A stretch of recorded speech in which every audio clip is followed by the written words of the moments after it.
Mushroom farming గురించి వినే ఉంటారు కదా.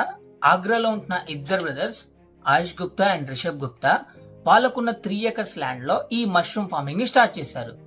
అది స్టార్ట్ చేసినప్పుడు వాళ్ళకి వాళ్ళ ఫ్రెండ్స్, ఫ్యామిలీ, కొలీగ్స్, చుట్టుపక్కల వాళ్ళు ఎవరు కూడా హెల్ప్ చేయలేదు. పైగా ఈ బిజినెస్ అవసరమా అని కూడా అన్నారు. బట్ వాళ్ళు మాత్రం అవేవి పట్టించుకోకుండా ఈ మష్రూమ్ ఫార్మింగ్ మీద బాగా ఫోకస్ చేసి, ఏ ట్రైనింగ్ లేకపోయినా సరే ఆన్లైన్లో బాగా రీసెర్చ్ చేసి, కొంతమంది ఇంటర్నేషనల్ ఎక్స్పర్ట్స్ దగ్గర నుంచి కొన్ని ఇన్పుట్స్ తీసుకొని ఈ మష్రూమ్ ఫార్మింగ్ ని కంటిన్యూ చేశారు. అలా కంటిన్యూ చేస్తూ ఉండడం వల్ల వాళ్ళకి ఈ పుట్టగొడుగులు బాగా పండడం స్టార్ట్ అయ్యాయి. అలా ఇప్పుడు డైలీ వాళ్ళు దాదాపు 1600 kgల పుట్టగొడుగుల్ని పండిస్తూ ఉన్నారు. దాన్ని బిజినెస్ గా మార్చుకొని ఇప్పుడు వాళ్ళు ఎక్స్పోర్ట్ చేస్తుండడంతో రోజుకి 2,15,000 బిజినెస్ నడుస్తూ ఉంది. అంటే దాంట్లో వాళ్ళకు దాదాపు 70,000 రూపాయల ప్రాఫిట్ వస్తుంది. అంటే సంవత్సరానికి 2.5 కోట్ల ప్రాఫిట్ అండ్ 7.5 కోట్ల టర్న్ ఓవర్ చేస్తున్నారు.